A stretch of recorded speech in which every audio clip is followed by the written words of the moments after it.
Terre d'empires glorieux et de vaillants guerriers, pays de civilisation et de savoir, terre de culture et de métissage, pays de partage et d'hospitalité, terre de nos dignes pères, tu es ce qui nous définit et nous rassemble dans l'épreuve et dans la prospérité. Comme un seul homme et pour un seul destin, nous ferons de toi, Mali, une terre de paix.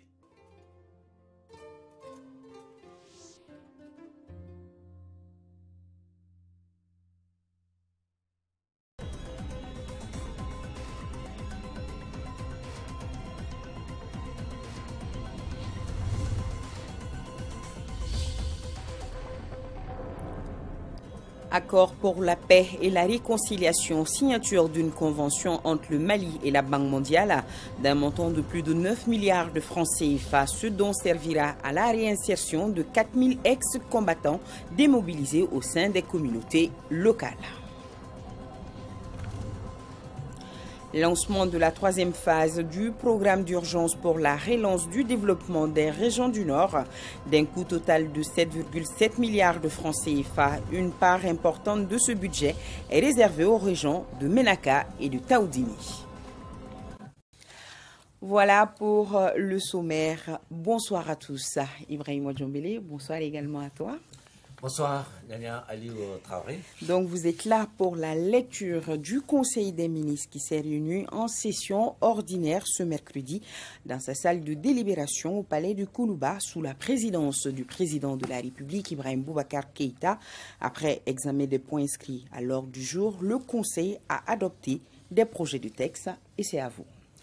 Tout à fait. Mesdames et messieurs, bonsoir. Au chapitre des mesures réglementaires, au titre du ministère de la Solidarité et de l'Action humanitaire, sous le rapport du ministre de la Solidarité et de l'Action humanitaire, le Conseil des ministres a adopté un projet de décret portant modification du décret numéro 02-287 PRM du 30 mai 2002 fixant l'organisation et les modalités de fonctionnement de l'Observatoire du développement humain durable et de la lutte contre la pauvreté.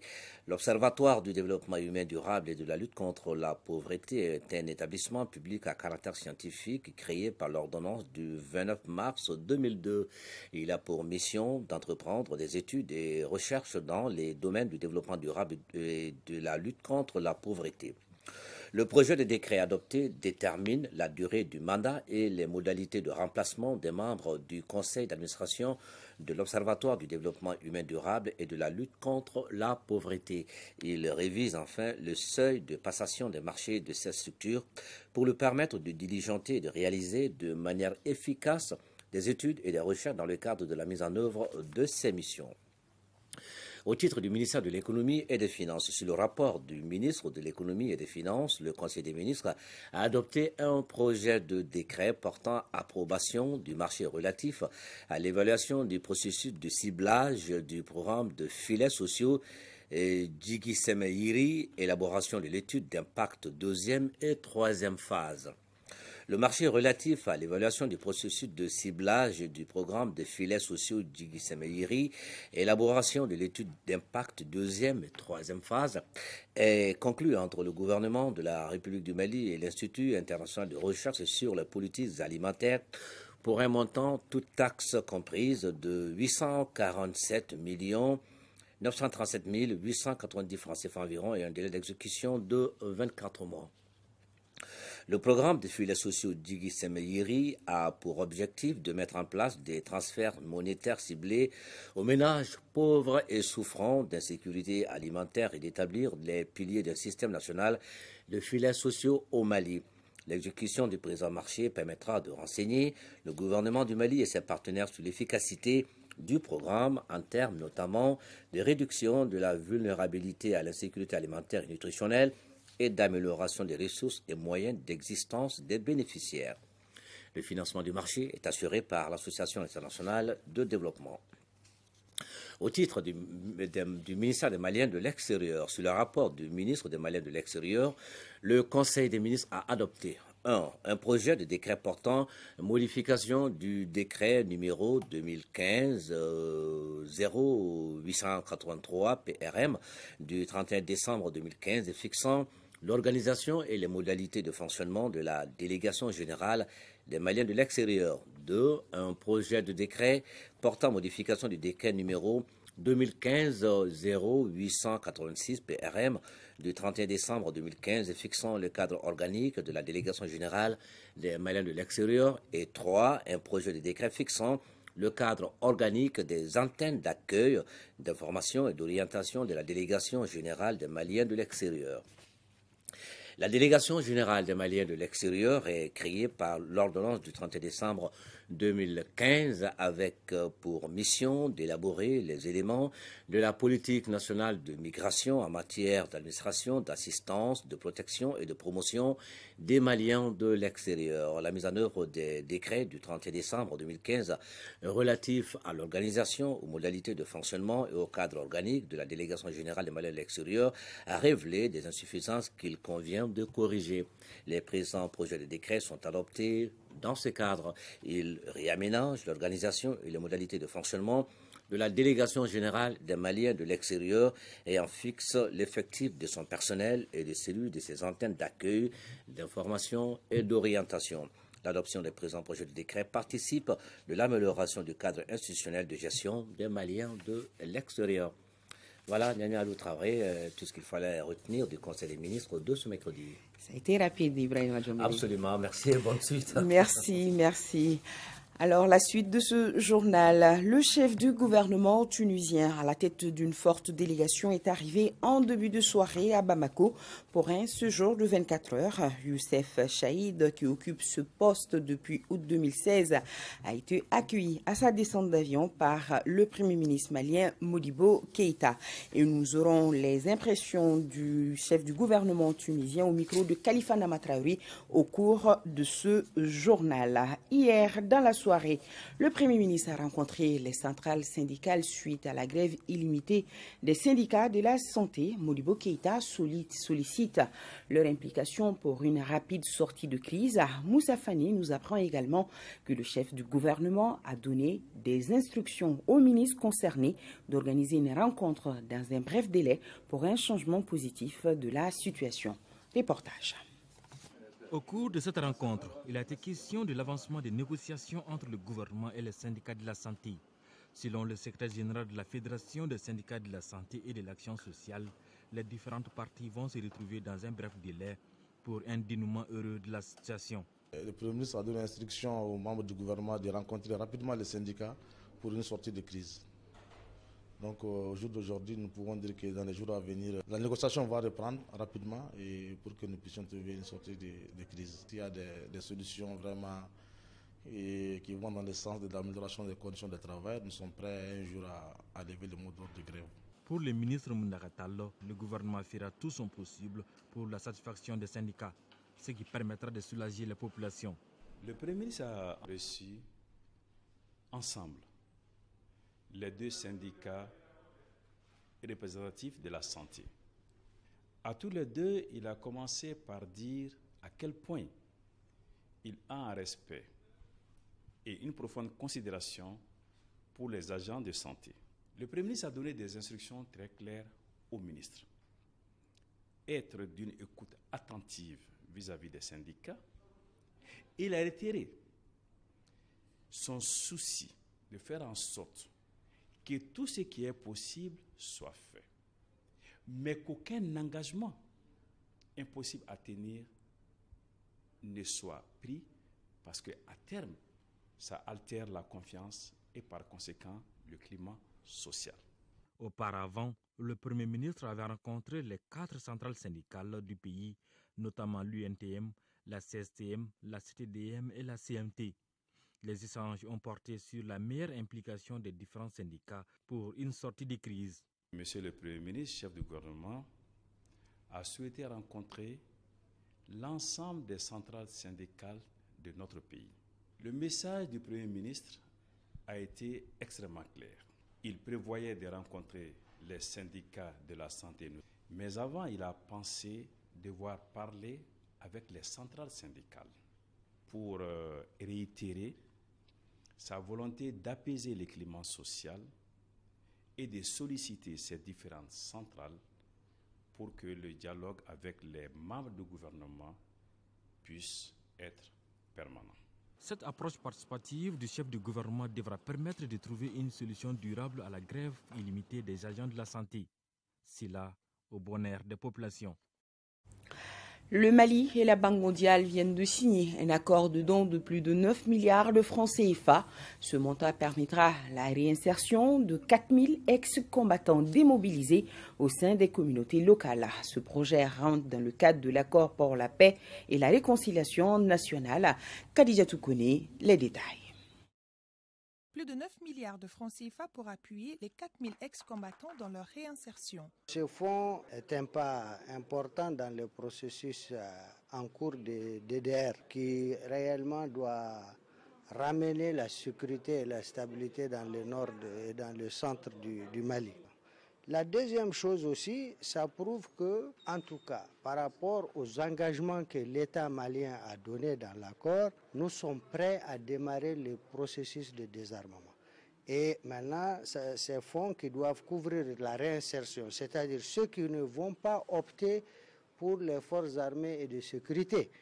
Donc le gros lot des combattants doit aller à la réinsertion socio-économique.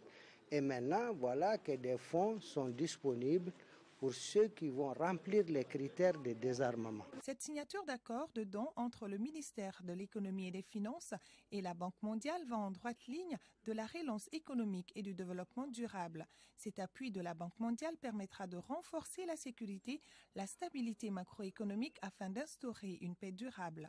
Pour cet accord, la Banque mondiale renforce son engagement aux côtés du gouvernement du Mali dans son combat quotidien contre la réduction de la pauvreté. Le gouvernement du Mali sait pouvoir compter sur votre accompagnement dans le cadre de la consolidation du processus de reconstruction nationale suite à l'accord pour la paix et la réconciliation au Mali et les recommandations de la conférence d'entente nationale. Des efforts notables ont déjà été faits par les gouvernements maliens, notamment en annonçant sa contribution directe de 10 millions de dollars américains sur les volets réinsertion du DDR, la mise en place et l'opérationnalisation de la Commission nationale des DDR et avec l'appui de la MINUSMA, la construction des sites de cantonnement. Je tiens à réitérer la disponibilité de la Banque mondiale à accompagner le gouvernement du Mali dans ses efforts pour le développement et le bien-être des populations maliennes. Le ministre de l'Économie et des Finances a promis que le gouvernement malien mettra tout en œuvre pour respecter les engagements consignés dans cet accord de don. Autre grand sujet de ce journal, après la réussite des phases 1 et 2, place à la troisième phase du programme d'urgence pour la relance du développement des régions du Nord. Et c'est le ministre de la Solidarité, Amadoune Konaté, qui a présidé les travaux de la deuxième session du dit programme.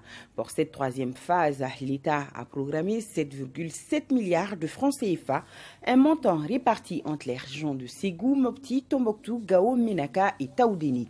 Et ce sont ces deux derniers qui bénéficient d'une part importante du budget. Plus de détails, c'est avec Al Jumatina. Le programme d'urgence pour la relance du développement des régions du Nord est une initiative du gouvernement entièrement financée par le budget national. Après la première et la deuxième phase, ayant coûté plus de 33 milliards de francs CFA, voilà la troisième phase programmée en cette année 2017 par l'État, dont le coût s'élève à 7 milliards 700 millions de francs CFA. Pour la phase 3, l'inscription de 7 milliards 700 millions de francs CFA sur l'exercice budgétaire 2017 est répartie comme suit. Pour la région de Ségou, 500 millions de francs CFA. Pour la région de Mopti, 800 millions de francs CFA. Tombouctou, 1 milliard de francs CFA. Gao, 1 milliard de francs CFA. Kidal, 900 millions de francs CFA. Ménaka, 1 milliard 500 millions de francs CFA. Taoudéni, 2 milliards de francs CFA. Une part importante est réservée aux régions de Ménaka et Taoudéni. Cela s'inscrit dans la dynamique de créer très rapidement les meilleures conditions pour rendre opérationnelles ces deux nouvelles régions. Les deux premières phases du PUR de RN, 2013 et 2014, ont permis de réhabiliter et de réinstaller l'administration au niveau local et régional. C'est un projet très important qui a consisté à réhabiliter le dispositif infrastructurel à l'ensemble des régions du Nord, consécutivement à la crise. Les gouvernorats, les cercles, les arrondissements, les bureaux des services sociaux de base, tout ce qui avait été détruit a pu être rétabli, réhabilité, reconstruit. Le PUR-RN a pour but d'accélérer la mise en œuvre des infrastructures dans les 5 régions du Nord pour faciliter le retour de l'administration. Vulgarisation des programmes du projet Autonomisation des femmes et dividendes démographiques au Sahel, un projet qui a pour objectif de permettre aux femmes et aux adolescentes d'accéder plus facilement aux services de santé reproductive, infantile et maternelle de qualité. Inaba était sur place. Le projet Suède, qui a une vocation sous-régionale, est financé par la Banque mondiale à hauteur de 40 millions de dollars US. L'exercice est d'informer les cadres du département de la femme sur l'une des 3 composantes du projet. Il sera piloté par le ministère de la Promotion de la Femme pour un coût total de 5 545 000 dollars US. Ce projet porte sur l'autonomisation de la femme. Donc nous pensons que ça vient à point nommé et nous allons mettre tous nos efforts dans ce projet pour réaliser cette autonomisation de la femme à tous les niveaux, en tout cas dans les régions concernées. Ce projet, qui touche 2700 jeunes filles âgées de 15 à 24 ans, concerne plusieurs régions du Mali, plus le district de Bamako. Sa mise en œuvre sera assurée par les ONG partenaires du département de la femme et bénéficie de l'assistance technique de l'UNFPA. L'objectif ultime final de ce projet, c'est d'atteindre ou d'exploiter le dividende démographique.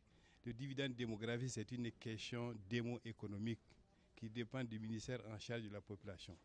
Mais cela ne peut se faire sans passer par les ministères sectoriels. Pour rappel, le projet Autonomisation des filles et dividendes démographiques au Sahel est commun à 6 pays de la sous-région, le Mali, le Burkina Faso, le Tchad, la Côte d'Ivoire et la Mauritanie. Il s'étend sur une durée de 4 ans.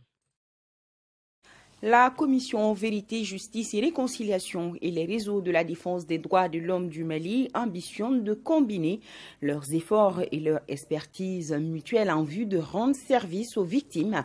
C'est dans ce cadre que les 2 parties ont procédé à une signature de convention. Aoulousseine Touré nous en parle. L'accord de partenariat a pour objectif de promouvoir le processus de recherche de la vérité, la primauté du droit et le soutien pour les victimes. Toutes choses qui mèneront à la réconciliation. Résolument engagé à faire progresser les droits humains dans notre cher pays, le Mali, le RDDH accepte et s'engage avec la CVJR dans les domaines de partenariat ci-dessous ciblés dans le présent accord. La mobilisation des victimes et des communautés autour de l'enrichissement des victimes, la mise à disposition de la CVJR de toutes les informations utiles à l'exercice de sa mission, y compris les listes et fiches d'identification des victimes, les enregistrements des allégations, les documents relatifs à des cas d'abus ou de crimes de droits de l'homme, le matériel bibliographique. Dès notre installation, nous avons pris conscience très tôt que nous ne sommes pas dans un domaine en friche, que d'autres organisations nous ont précédés dans ce domaine, que les organisations de droits de l'homme ont travaillé, documenté, fait des monitoring sur les violations des droits de l'homme pendant les différentes crises, en particulier la dernière crise. Que vous avez des bases de données importantes, que vous accompagnez les victimes. Et ça, nous ne pouvons pas, nous ne devons pas, nous n'avons pas le droit de l'ignorer. Cette collaboration aboutira à la mise en place d'une justice transitionnelle et permettra à la CVJR de bénéficier de l'expertise des organisations de défense des droits de l'homme. Une action qui pourrait se poursuivre même au-delà de la fin du mandat de la CVJR. Et au passage, notez ce communiqué, le Haut Conseil des Maliens de l'extérieur et le Bureau politique national de l'UMRDA, dans des communiqués donc déposés à notre rédaction, félicitent le président de la République, Ibrahim Boubacar Keïta, pour la totale réussite de la conférence d'entente nationale et salue également Baba Akib Aïdara, président de la conférence d'entente nationale. Le ministre de l'Environnement poursuit sa visite en 3e région. Keïta Aïdambo s'est rendue dans les services régionaux relevant de son département. Elle s'est aussi rendue à la station d'épuration de l'hôpital de Sikasso et à la décharge finale. Moustapha Doumbia a suivi la visite pour nous. C'est une visite de prise de contact du ministre de l'Environnement, de l'Assainissement et du Développement durable. La direction régionale de l'assainissement, du contrôle des pollutions et des nuisances et celle des eaux et forêts sont les premières structures à recevoir la délégation ministérielle. Les principales difficultés communes à cette direction sont entre autres l'insuffisance du personnel et des moyens logistiques. Je retire en tout cas un bon sentiment de cette visite globale que j'ai effectuée. Mais nous disons aussi, et c'est l'appel que nous avons à lancer, il faut que nous appliquions les textes. Nous allons dans les jours à venir essayer d'améliorer toutes les conditions de travail de nos agents sur le terrain. Le ministre s'est ensuite rendu à la station d'épuration des eaux usées de l'hôpital de Sikasso. Cette infrastructure a une capacité de 300 mètres cubes par jour. La délégation a aussi échangé avec la coopération technique belge dont l'ensemble des interventions s'élève à 3,8 milliards de francs CFA sur 15 ans. La décharge finale de Sikasso et son centre d'enfouissement technique sont les fruits de ces interventions. Le problème des déchets liquides n'était pas pris en charge du tout. Et face à l'expérience que nous avons eue au niveau de l'hôpital du Point G, Sikasso est maintenant le deuxième hôpital qui bénéficie de cet accompagnement. Nous sommes également allés sur le site de la décharge déchets solides. Nous sommes dans une étape de décentralisation et donc vous avez vu vous-même, les autorités communales sont là pour que le relais soit fait et que ce soit fait dans les bonnes conditions. La décharge finale de Sikasso reçoit entre 600 et 750 tonnes de déchets par mois. Je vous le disais au début de ce journal, le chef du gouvernement tunisien à la tête d'une forte délégation est arrivé en début de soirée à Bamako pour un séjour de 24 heures. Youssef Chaïd, qui occupe ce poste depuis août 2016, a été accueilli, comme vous le voyez sur ces images, à sa descente d'avion par le premier ministre malien Modibo Keïta, des membres du gouvernement et autres personnalités. Youssef Chaïd et Modibo Keïta présideront demain le forum des hommes d'affaires tuniso-maliens. Le chef du gouvernement tunisien, à son arrivée à l'aéroport international président Modibo Keïta Sénou.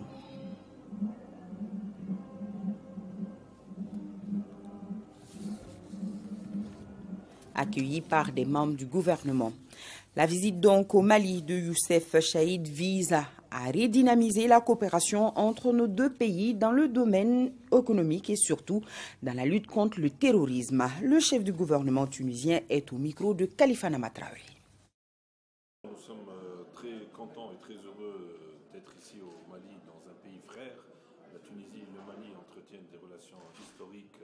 On venait d'en parler avec monsieur le Premier ministre sur la longue histoire tuniso-malienne. Nous venons ici renforcer, redynamiser la relation entre la Tunisie et le Mali, échanger sur les volets politiques, les volets de lutte contre le terrorisme, nous faisons face à des défis communs.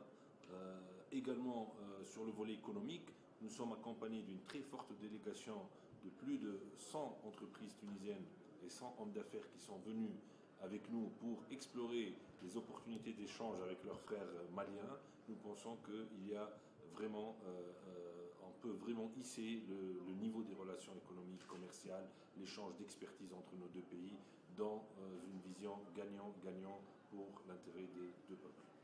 Vous avez dit que le Mali et la Tunisie ont un défi commun, notamment la lutte contre le terrorisme, contre l'insécurité. Comment allez-vous s'atteler pour mener à bien ce combat? Nous avons été, comme le Mali, victimes d'actes terroristes également en Tunisie. Nous avons également développé une expertise. Le terrorisme a touché la Tunisie très récemment en 2015. Depuis, nous avons développé une expertise en matière de lutte contre le terrorisme. Nous avons aussi des problèmes au niveau de la sécurisation de nos frontières, avec la situation difficile en Libye. Et donc, aujourd'hui, face à cette menace globalisée, puisque le terrorisme peut frapper partout, il faut apporter une réponse concertée, une réponse unie entre les populations et les peuples qui font face à la terreur et au terrorisme. Et donc, nous voulons apporter aussi notre expérience, échanger avec l'expérience malienne, et ensemble, nous pouvons lutter contre ce fléau. Et je vous rappelle que le chef du gouvernement tunisien participera demain au forum économique Mali-Tunisie et ça se passe à l'hôtel de l'Amitié. Dans 6 mois, la CMDT aura une nouvelle usine d'égrenage du coton à Kadjolo dans la filiale sud. Le chantier a été visité par le président directeur général de la CMDT, le professeur Baba Berté. Près de 12 milliards seront investis dans la construction et l'équipement de cette nouvelle usine. Envoyé spéciaux, Barakou Maïga, Siaka Konati. La CMDT se fixe un objectif de production de 800 000 tonnes de coton pour la campagne 2017-2018, ce qui nécessite le renforcement de ses capacités d'égrenage, d'où la construction d'une nouvelle usine à Kadjoulou dans la filiale sud. Bâtie sur une superficie de 25 hectares, elle devra produire ses premières balles en octobre 2017. En visitant le chantier, le PDG de la CMDT, le professeur Baba Berté, a beaucoup insisté sur le respect de ces délais par l'entreprise chargée de l'exécution des travaux exécutés à 90% pour la clôture et 45% pour l'installation du chantier. D'un coût de près de 12 milliards de francs CFA, la nouvelle usine de Kadjoulou aura une capacité de production de 45 000 tonnes pour 150 jours, soit 300 tonnes par jour. Elle comprendra entre autres une unité d'égrenage, une centrale d'énergie, des magasins de stockage, des bâtiments administratifs et des logements. La nouvelle usine va créer 80 emplois permanents et 120 saisonniers.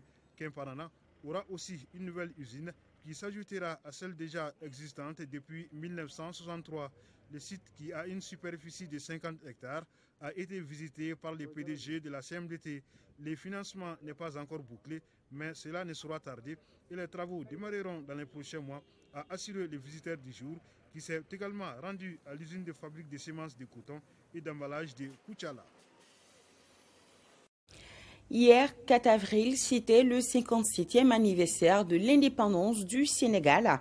Ici, au Mali, la communauté sénégalaise n'est pas restée en marge de la célébration à travers sa représentation diplomatique. Isaac Tchenou, reportage. La célébration de la fête d'indépendance du Sénégal par la communauté sénégalaise au Mali est une tradition. Cette année, les Sénégalais célèbrent le 4 avril sous le thème « Rôle des forces de défense et de sécurité dans la protection de l'environnement ». Ce moment est choisi pour magnifier les excellents rapports entre nos deux pays qui ont la même devise. Entre le Sénégal et le Mali, tout a été dit depuis nos pères fondateurs. Aujourd'hui, nous pouvons dire que le Sénégal sera bientôt le plus grand contributeur des troupes au sein de la MINUSMA, avec 650 hommes et de 2 hélicoptères de combat. Nous souhaitons un rapide décollage de la nouvelle structure Dakar-Bamako ferroviaire. Le ministre de la fonction publique et chargé des relations avec les institutions, qui a assuré l'intérim de son collègue des affaires étrangères, a transmis le message d'amitié et de fraternité du président Ibeka à Macky Sall et au peuple sénégalais. Le Mali suit avec une attention particulière et avec beaucoup d'intérêt les efforts louables déployés par le Sénégal dans les domaines de la construction nationale, de la démocratie, de l'état de droit, de la justice sociale sous la conduite éclairée de son Excellence, M. Macky Sall. Le Mali, tout comme le Sénégal, demeure fortement attaché à la paix, à la stabilité et à la sécurité, car sans elle, il ne peut y avoir de développement socio-économique viable, harmonieux et durable pour nos États. En marge de cette fête d'indépendance, 3 cadres sénégalais travaillant au Mali ont été décorés par l'ambassadeur du Sénégal au Mali. Haute décoration dans ce journal, le chef d'état-major des armées a remis des distinctions à 3 personnalités des forces de l'EITM. Une reconnaissance de l'État malien pour service rendu justement aux Maliens dans le cadre de la sortie de crise, nous rapporte Adama Koulibaly. Voilà le chef d'état-major des armées qui remet des distinctions à 3 personnalités des forces de l'EITM.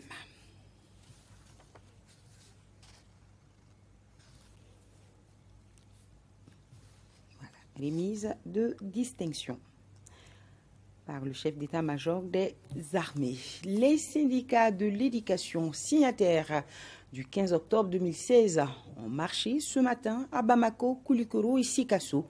Ils dénoncent une lenteur dans le traitement de leurs doléances, entre autres. Batraoré, les détails.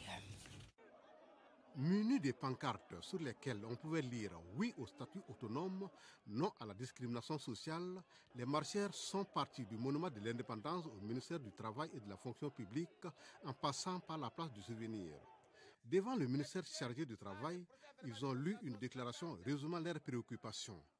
Considérant les mauvaises conditions de vie et de travail des enseignants, considérant que la fonction enseignante ne saurait être emprisonnée, dénonce le peu d'intérêt et d'attention. Nous, syndicats signataires du 15 octobre 2016, venons par la présente déclaration prendre à témoin l'opinion nationale, internationale et partenaire de l'école malienne.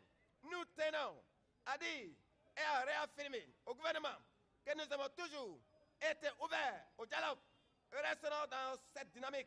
Même exercice à Koulikoro, où les syndicats signataires du 15 octobre 2016 ont marché de la caisse des retraités au siège du gouvernorat pour réclamer au gouvernement leur statut particulier. À Sikasso, à l'appel des syndicats de l'éducation, les militants ont également battu le pavé pour réclamer le respect des engagements. Si à Koulikoro et Bamako, les syndicats ont, à l'issue de leur marche, lu une déclaration, à Sikasso, ils ont remis au gouverneur des régions leur mémorandum.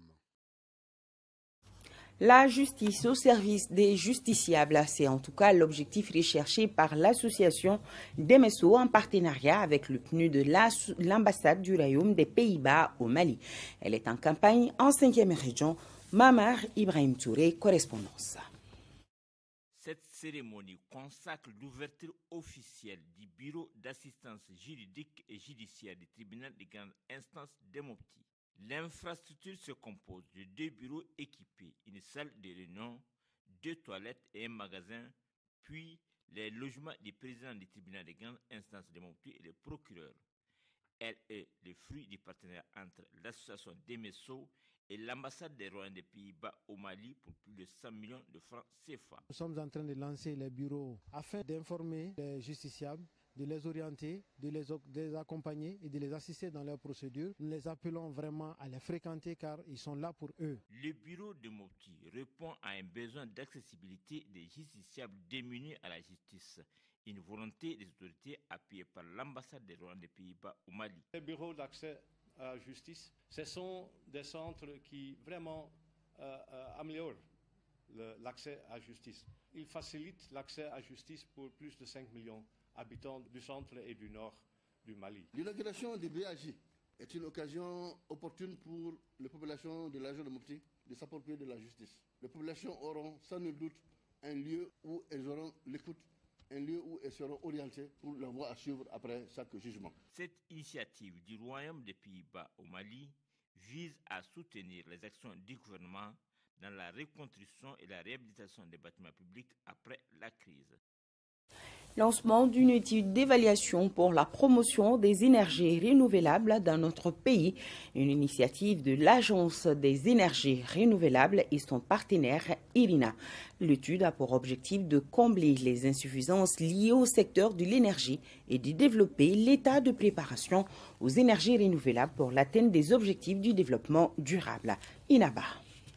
Le présent atelier s'inscrit dans le cadre de la mise en œuvre des plans d'action régionaux des énergies renouvelables et de l'accès à l'énergie. Pour cela, l'Agence des énergies renouvelables et son partenaire, l'Agence internationale pour les énergies renouvelables, ont lancé une étude d'évaluation pour le développement de ces énergies au Mali. On est sur nos grands projets qui vont sortir bientôt et quand ils vont sortir, les Maliens verront l'impact des énergies renouvelables dans leur vie. Au Mali, les énergies renouvelables, en raison de leur potentialité, constituent une solution pour l'atteinte des objectifs du développement durable d'ici à 2030 et pour l'accès universel aux services énergétiques modernes. L'engagement du gouvernement du Mali dans le développement à grande échelle des énergies renouvelables répond aux impératifs suivants. Résorber le déficit énergétique chronique croissant, réduire notre dépendance énergétique vis-à-vis des énergies fossiles avec son corollaire de factures énergétiques insoutenables. Selon le directeur de l'AER, les énergies renouvelables représentent 1%. De nos jours, le bilan énergétique est composé de 78% de bois énergétique, 18% d'hydrocarbures et 4% d'électricité. Près de 50 millions de francs CFA dans le but de promouvoir la culture dans le cercle de Bourem. C'est à la faveur du lancement de la première édition d'une semaine culturelle dédiée à la valorisation des instruments traditionnels. Une initiative du Conseil local de la jeunesse en partenariat avec l'ONG Instruments pour l'Afrique. Drissa Kone est notre envoyé spécial. Lorsqu'on perd tout, il n'y a que sa culture qui reste, disait un penseur.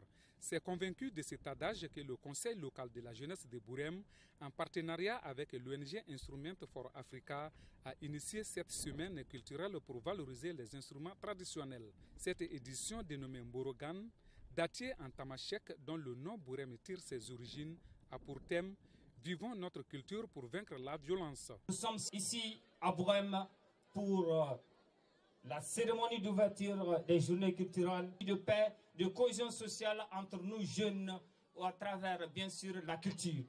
Nous voulons valoriser la culture malienne. Nous voudrons montrer à ces populations qu'il est important de mettre l'accent sur ce que nous avons en termes d'habits, en termes de chaussures, en termes de musique et en termes d'instruments. Durant 5 jours, les berges du fleuve Niger vont vibrer au rythme des instruments, chants et danses traditionnelles des différentes ethnies du cercle, à savoir tamashek, arabe et songoï. En marge des activités artistiques et culturelles, des conférences, débats et des formations sont organisées sur la paix et la réconciliation. Nous voulons vraiment, à travers ces activités, bannir la violence sur toutes ces fois.